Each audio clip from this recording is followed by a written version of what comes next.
செய்திகளுக்காக செய்திகள் வாசிப்பது சரவணன்.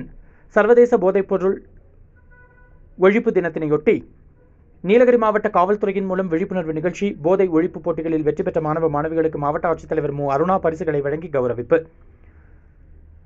நீலகிரி மாவட்ட காவல்துறை சார்பாக கடந்த 2 தினங்களாக பல்வேறு பகுதிகளில் அனைத்து பள்ளி குழந்தைகளுக்கும் போதைப்பொருள் குறித்த விழிப்புணர்வு ஏற்படுத்தப்பட்டது. இதில் போதை ஒழிப்பு போட்டிகள் பள்ளி மாணவ மாணவிகளுக்கு இடையே நடத்தப்பட்டது. இதில் வெற்றி பெற்ற பள்ளி மாணவர்களுக்கு இன்று மாவட்ட ஆட்சியர் மு. அருணா மற்றும் மாவட்ட காவல்துறை கண்காணிப்பாளர் சுந்தரவடிவேல் ஆகியோர் முன்னிலையில் உதகையில் உள்ள பழங்குடியினர் பண்பாட்டு மையத்தில் பரிசுகள் வழங்கப்பட்டு கௌரவிக்கப்பட்டது.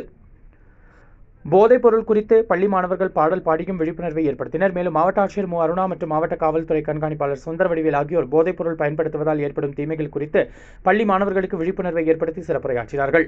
இதில் மாவட்டத்திலிருந்து சுமார் 1000க்கும் மேற்பட்ட மாணவிகள் கலந்து கொண்டனர். கோவை நீலகிரி செய்திகளுக்காக எமது சிறப்பு செய்தியாசிரியர் தமிழ் வெங்கடேசன்.